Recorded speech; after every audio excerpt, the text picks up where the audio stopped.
The movie begins with a note stating that the average noise decibel in New York City is 90, which is equivalent to a constant scream. The scene then shifts to a hospice where we meet our protagonist Sam and her therapy cat, Frodo. Sam is a cancer patient who is currently participating in a group therapy session with others. She announces that she has written a poem which excites everyone, but then she goes on to say how shitty this place is and how she dislikes everyone around her. This makes all the people uncomfortable, but the caretaker Ruben applauds her and thanks her for speaking out. Usually it's just his wife who shits on him, so that poem was kind of refreshing afterward. Ruben has a private conversation with Sam. He reveals that he has planned a small outing for the patients, and they are all going to a theater in Manhattan. Sam has had hesitant as she really hates the city, but Ruben manages to convince her with the promise of pizza. After this, Sam heads to a room where she feeds Frodo. She then applies anesthetic patches to alleviate her pain, without which she cannot survive. In the following scene, Ruben takes the patients to a theater where they watch a puppet show that quite frankly looks like ass. Sam befriends a man named Henry and his little son who is excited to pet Frodo. She appears to enjoy the show at first, but soon becomes emotional and starts crying. After the show, Sam exits the theater and meets Ruben, who has just gotten off the phone with someone and seems worried. He informs her that something has happened and they must return to the hospice immediately. This angers Sam, as he had made a promise to her. She insists that she won't leave without the pizza, and they get into an argument. When Ruben says he's just trying to be a friend, she rudely responds that they aren't. Sam then boards the bus and notices several patients huddled in the back, watching something terrifying happening outside before she can figure out what's happening. A meteor-like object falls from the sky and lands directly in front of them. Shortly after, several hostile alien creatures appear and begin terrorizing the city. The entire area is covered in dust, and Sam notices some aliens devouring people in the distance. During the chaos, she is thrown against a wall and knocked out. After some time, she regains consciousness and finds herself inside the theater. Henry immediately covers her mouth and gestures for her to be quiet. It turns out that these aliens are blind but have a keen sense of hearing. They respond to even the slightest of noises, making them deadly predators. Meanwhile, Sam realizes that she has been rescued by Henry and quietly thanks him. She then spots Ruben among the survivors, and both are relieved to see each other alive. Shortly afterward, Sam notices Frodo in the distance, who has also survived. She goes after the cat, but he accidentally brushes past a bell, attracting an alien. It appears that both of them are going to be slaughtered, but luckily some helicopters begin flying overhead. The sound from them diverts the creature's attention, prompting it to go in the other direction. Meanwhile, military helicopters make announcements instructing civilians to remain silent and hidden until authorities can rescue them. Sam then witnesses the bridges leading out of Manhattan being bombed to prevent the creatures from fleeing, as they are unable to swim. This means that the survivors are trapped in this location with nowhere to go. A man suddenly begins to panic, saying they are all doomed and will die soon. Henry grabs him and attempts to cover his mouth to avoid drawing the alien's attention. When the man still doesn't stop, Henry hits his head against the wall, accidentally killing him. Mistakes like that happen when you're yoked like Henry. In the following scene, Sam uses a notebook to write and communicate with Ruben. He tries to devise a plan to return to the hospice, but she informs him that she's going to Patsy's Pizza. This initially makes Ruben laugh, but he quickly realizes that she's serious. Just then, the theater's backup generator goes off, making extremely loud noises. Panic spreads among the survivors, so Ruben and Sam rush downstairs to shut it off. He successfully stops the noise, but rips his shirt in the process. Unfortunately, this attracts an alien, and it brutally finishes him off. In the aftermath of this incident, Sam is left deeply distraught. Her only friend in this large city has been shredded to pieces right in front of her, but Sam still wants to visit Patty's Pizza, because that's obviously the most sensible thing to do right now. The next morning, she takes her cat Frodo and heads to Harlem. On the way, she comes across two terrified children. Sam consults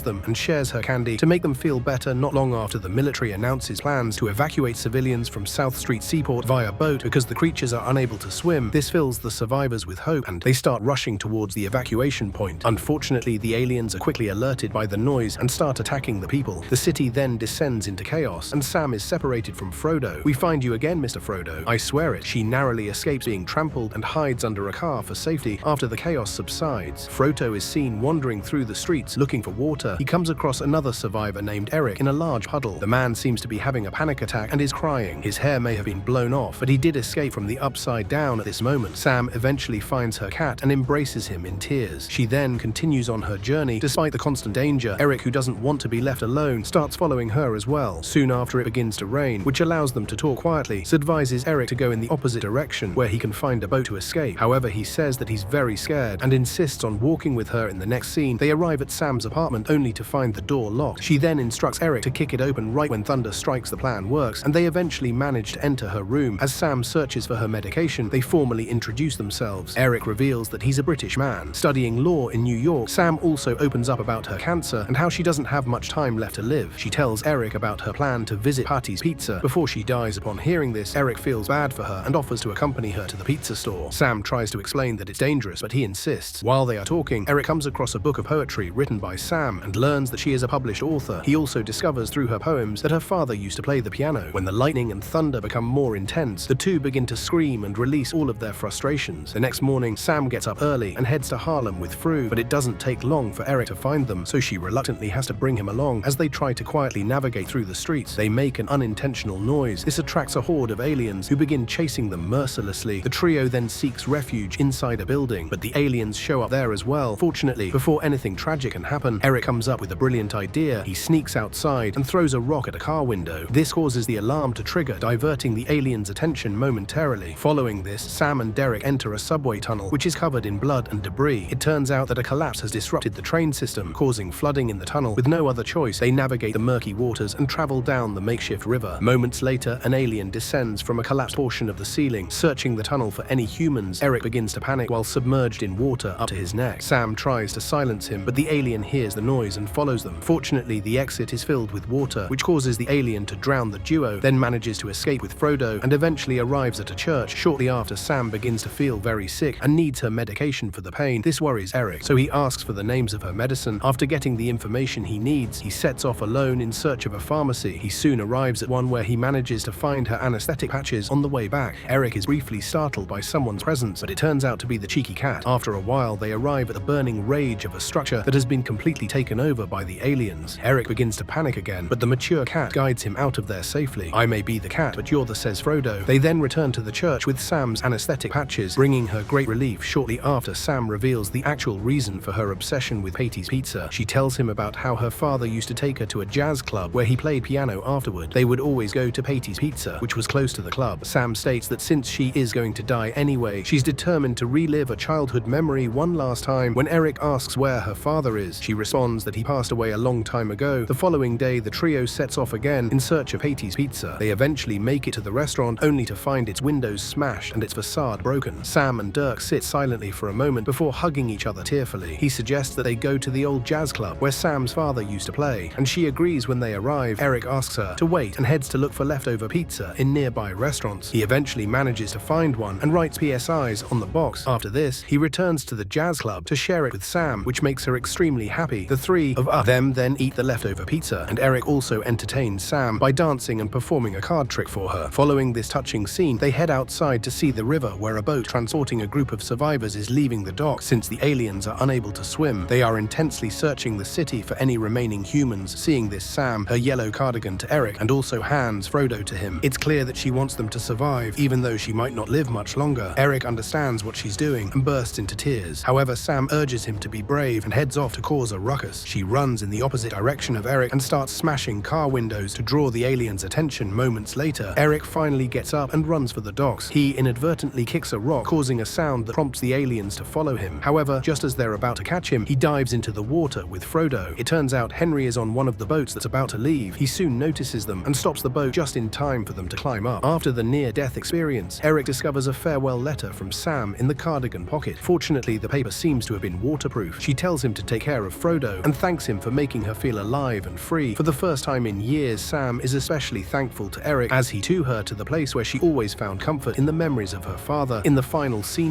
we see Sam in front of the burnt-out size pizzeria. She takes one last look at a photo of herself with her father, who is wearing the same yellow cardigan. She then wanders into the street, listening to music without a care in the world. Moments later, she deliberately pulls out her earphone jack, causing an alien to quickly appear behind her. The movie then comes to an end before Sam's fate is shown on screen.